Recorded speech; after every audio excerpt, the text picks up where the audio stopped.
Nouveau journal sur la RT Éduc, merci d'être avec nous, voici les titres.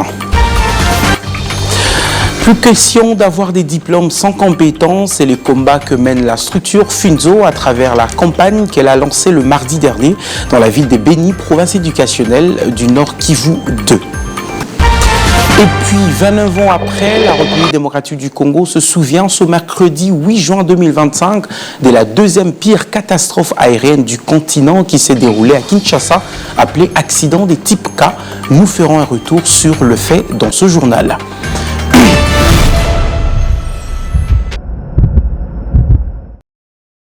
Si vous êtes à l'étranger, nous sommes à Kinshasa, la capitale de la République démocratique du Congo. Madame, Monsieur, bonsoir et bienvenue. Après le premier trimestre sanctionné par les vacances de Noël et bonne année, le cours en repris et évolue normalement dans les écoles en ville de Butembo, siège de la province éducationnelle de Nord Kivu 2. Ce constat a été réalisé ce mercredi 8 janvier, allais-je dire, 2025 par le directeur provincial de l'éducation nationale et nouvelle citoyenneté au Nord Kivu 2, Norbert Bissimo Balekimbaka. Suivez. Partout dans les écoles visitées, le prophète Norbert Bissimo Balekimbaka a été surpris positivement de voir les écoliers, élèves, enseignants sous la houlette des chefs d'établissement. Chacun à ce qui le concerne de jouer pleinement son rôle. Le prophète a insisté sur les notions de la nouvelle citoyenneté dans les écoles, dans les salles de classe. Il a posé aux apprenants quelques exercices de la culture générale. C'est par exemple les noms des différentes autorités en commençant par le nom de leur enseignant. À l'école primaire Katia, Mama Rehema. Au complexe scolaire Monseigneur Emmanuel Catalico, les autorités scolaires ont été aussi surprises positivement de la visite du prophète dans leurs écoles. Nous sommes ravis de la visite d'itinérance de notre chef qui venait vérifier l'effectivité de la rentrée depuis les vacances de Noël. Il nous a demandé d'aller de l'avant, un message d'encouragement. Nous sommes ravis vraiment de la joie de recevoir le nouveau prophète, de venir nous visiter. Et voilà. En tout cas, nous sommes très contents de son arrivée ici chez nous, à l'EPCATIA. Bon, il nous encourage de bien travailler, de continuer avec nos services. Le prophète Norbert Bissimo Balekimbaka précise que cette itinérance de chaque mercredi est une occasion pour chaque intervenant éducatif de quitter le bureau et constater la réalité des enseignements en milieu scolaire. Nous sommes ici au complexe scolaire Monseigneur Catalico Emmanuel. Une grande école, parmi les grandes écoles de cette ville de Butembo. Nous venons de réaliser que les activités ont repris effectivement. Les enseignants sont en train de donner cours, les parents se sont mobilisés pour envoyer les enfants à l'école et la sœur préfet, la sœur directrice sont en train d'encadrer cette communauté scolaire qui est mise à leur disposition. C'est un sentiment de joie parce que le message que nous avions eu à véhiculer depuis le samedi passé, nous avions trouvé que c'est un message qui est tombé bien. Non seulement nous sommes à Catalico, mais aussi nous avions été à Katia, nous avions été dans plusieurs autres écoles et on s'est rendu compte que effectivement les activités scolaires ont repris. C'est sur une note de satisfaction que l'itinérance de ce mercredi 8 janvier 2025 a touché à sa fin. Et on va rester toujours dans la partie Est de la RDC pour parler de la campagne sur la lutte contre le diplôme sans compétences lancée le mardi dernier dans la ville de Beni, province éducationnelle du Nord Kivu 2. C'est une initiative de la coalition Funzo, une structure qui réunit 9 organisations. Rufin Anastaili pour le reportage. Dans la salle des réunions de la sous-division de l'éducation nationale et nouvelle citoyenneté de la ville de Beni, les organisateurs de cette campagne ont révélé que l'objectif visé est la lutte contre le vagabondage dans les options, surtout dans les décrets terminales qui sont les 4e années des humanités. Samuel Don Katembo Sekanabo et point focal de cette coalition explique. C'est une campagne que nous avons conçue, c'était sur base d'une analyse et l'étude des mouvements de nos frères cadets qui sont aujourd'hui dans les classes terminales, mais aussi comprendre comment ils sont en train de naviguer des options, sommes en train de réfléchir leur vie de demain. Pourtant, le gouvernement, à travers le ministère de l'Éducation nationale et de citoyenneté, a mis en place des services techniques pouvant lutter contre ce vagabondage. Mais cela transverse toujours à travers nos services et nous avons intérêt à lutter contre ce vagabondage.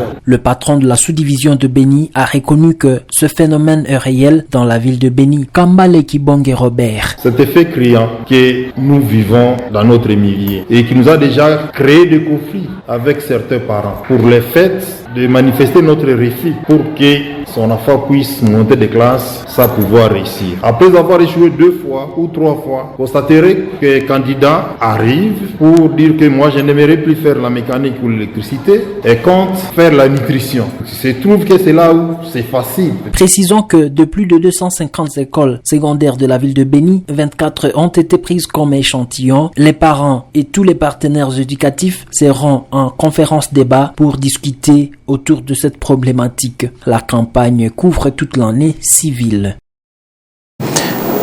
8 janvier 1996, 8 janvier 2025, 29 ans depuis l'accident de type K, la deuxième pire catastrophe aérienne du continent s'est déroulée à Kinshasa.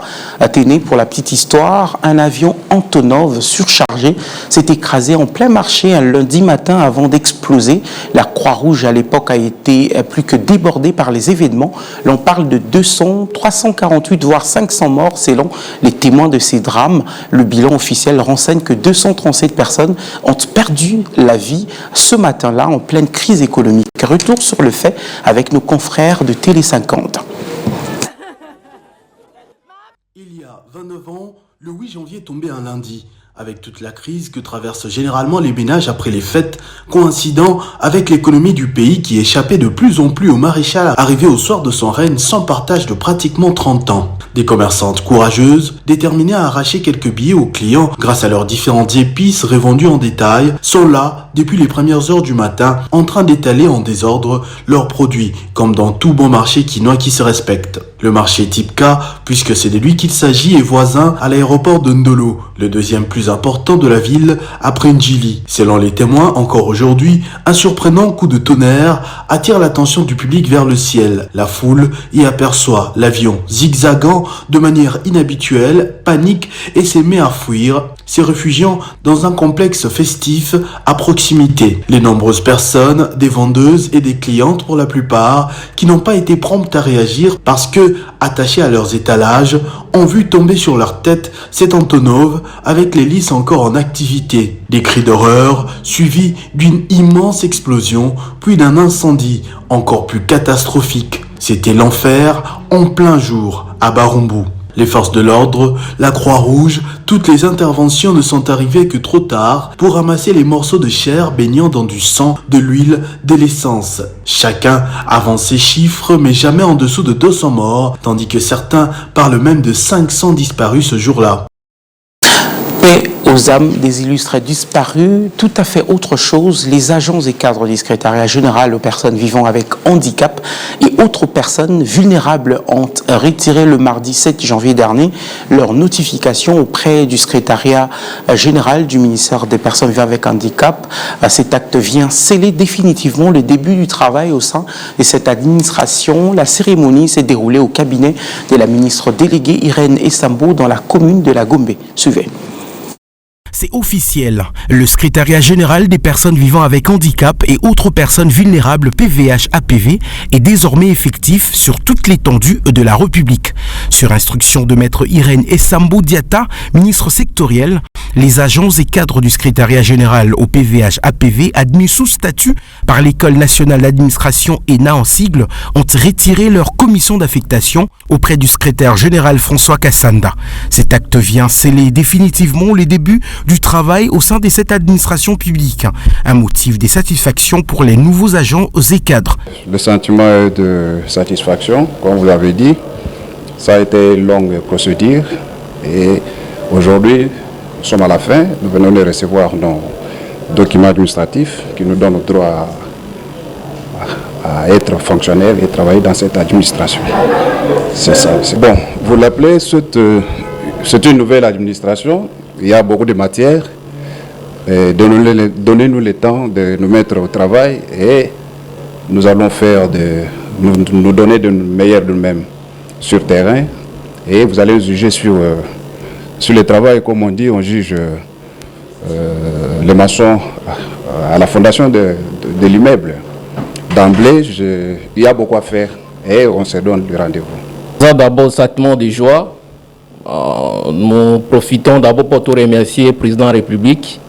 Oui, c'est là qu'il faut que le ministère OES a vraiment en application.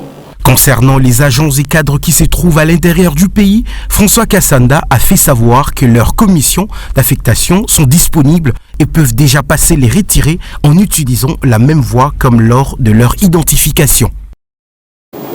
Une page noire dans ce journal, les familles Mbemba, Mutombo, Chipamba et Chiteku, Patrick Biloko, Emmanuel Tchaba, Chipamba et Shadrach Chipamba ont la profonde douleur d'annoncer aux amis et connaissances, surtout à la communauté Bakwa Kassanju, la mort de leur oncle, frère, grand-père Bernard Mbemba, Mutombo, Chipamba, receveur principal des impôts au Kasaï central, mort survenue à Kinshasa le 1er janvier suite à une courte maladie. En attendant le rapatriement du corps sans vie à Kananga ce dimanche, sauf changement de dernière minute, le deuil se tient sur l'avenue Ntimba, numéro 11, d'Imetefuna, référence dernière complaste. Ce communiqué tient lieu de faire part pour la famille Emmanuel Tchaba à Chipamba. Voilà qui met fin à ce journal. Merci pour votre sympathique attention. Bonne soirée chez vous. Au revoir.